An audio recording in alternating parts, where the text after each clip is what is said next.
Salam sejahtera Malaysia, Denyut Nadi, Suara Rakyat bergema di channel ini.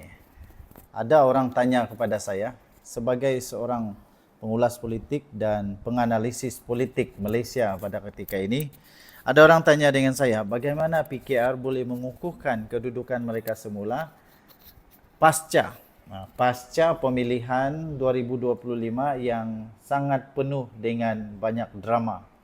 Bagaimana PKR boleh kukuh semula strategi realistik pasca pemilihan tahun 2025. Tuan-tuan dan puan yang dihormati sekalian, salam sejahtera. Selamat datang ke analisis politik hari ini. Dalam episod kali ini, saya akan membedah secara objektif bagaimana Parti Keadilan Rakyat atau PKR boleh mengukuhkan semula kedudukan mereka selepas melalui satu tekanan dalaman yang cukup luar biasa, terutama pasca pemilihan 2025 yang menyaksikan perubahan besar dalam struktur kepimpinan parti. Tapi sebelum itu tuan-tuan dan puan, saya ingin kongsikan satu produk yang telah mengubah hidup saya, yang penuh dengan penyakit. Ramai kawan-kawan yang ada penyakit kencing manis, gout, darah tinggi, kolesterol, kanser, sakit kepala, sakit belakang, sakit badan dan sebagainya.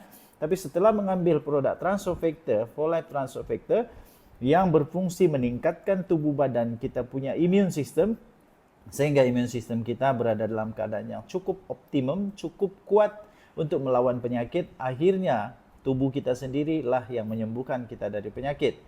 Kesan daripada mengambil ubat-ubatan dadah daripada hospital atau klinik yang terlalu banyak adalah merosakkan organ dalaman badan kita.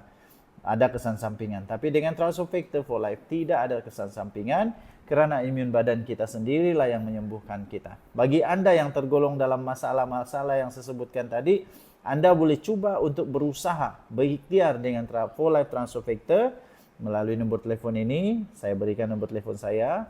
Anda boleh WhatsApp saya akan jawab, dan belilah untuk kesihatan. Jangan berkira dengan kesihatan.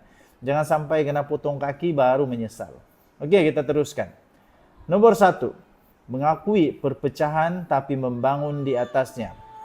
Okey, PKR perlu berani mengakui satu hakikat penting, iaitu parti ini kini telah terbelah dua jalur. Jalur yang pertama berteraskan idealisme reformasi yang diwakili tokoh seperti Rafizi.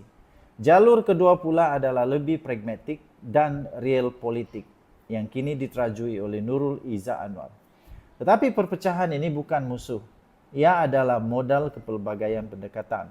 PKR perlu menstrukturkan semula kepimpinan berdasarkan kekuatan mereka masing-masing dan bukan berdasarkan kesetiaan atau sentimen keluarga. Tuan-tuan dan puan, bina satu unit T kabinet dalam parti. Satukan tokoh reformasi dan pengurusan teknokrat untuk menjawab keperluan akar umbi dan dasar kerajaan secara seimbang. Nombor 2, pembaharuan naratif parti. Naratif reformasi sudah semakin longgar dalam persepsi awam. PKR perlu menyegarkan semula mesejnya. Bukan sekadar lawan korupsi atau bela rakyat, tapi sampaikan satu agenda baru yang boleh diukur, yang boleh dicapai dan relevan dengan generasi muda. Contohnya, ekonomi gaji bermaruah. Contohnya, reformasi pendidikan vokasional. Contohnya, perumahan rakyat tanpa hutang membebankan. Contohnya, reformasi sistem subsidi yang lebih adil. PKR mesti tampil dengan agenda tersendiri mereka yang tidak tenggelam dengan bayang-bayang daripada gabungan kerajaan perpaduan. Hanya dengan naratif yang jelas, PKR boleh kekalkan identitinya. Nombor 3, mengaktifkan jentera akar umbi. Salah satu kelemahan PKR sejak memerintah adalah kehilangannya akar kepada rakyat bawah. Cawangan parti tidak digerakkan dengan konsisten. Aktiviti parti terhad kepada musim pilihan raya. Ini perlu diubah segera. Aktifkan semula sayap Angkatan Muda Keadilan dan Wanita. Wujudkan program bulanan mendekati masyarakat.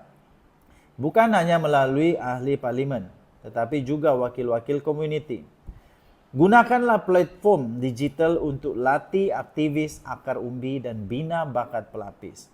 PKR hanya boleh bertahan sebagai parti masa depan jika ia berjaya mentransformasikan dirinya sebagai gerakan rakyat yang hidup, bukan hanya satu struktur organisasi. Nombor 4, digitalisasi dan komunikasi strategi. Komunikasi politik pada hari ini bukan hanya satu kenyataan media atau sidang akhbar.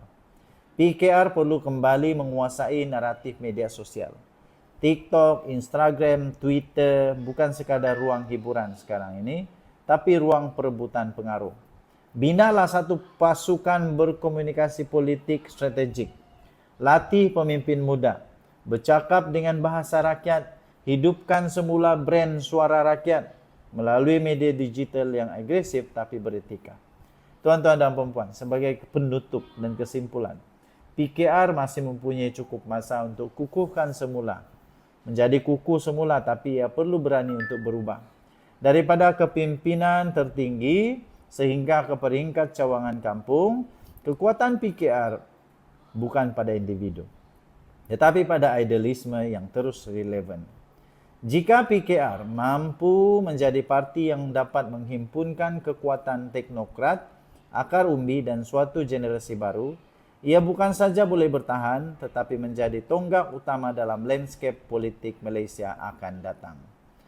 Tuan-tuan dan puan-puan yang dihormati sekalian, saya, The Twin TV, inilah analisis saya pada hari ini. Teruskan bersama dengan saya untuk kupasan politik tanah air yang jujur, tajam dan membina.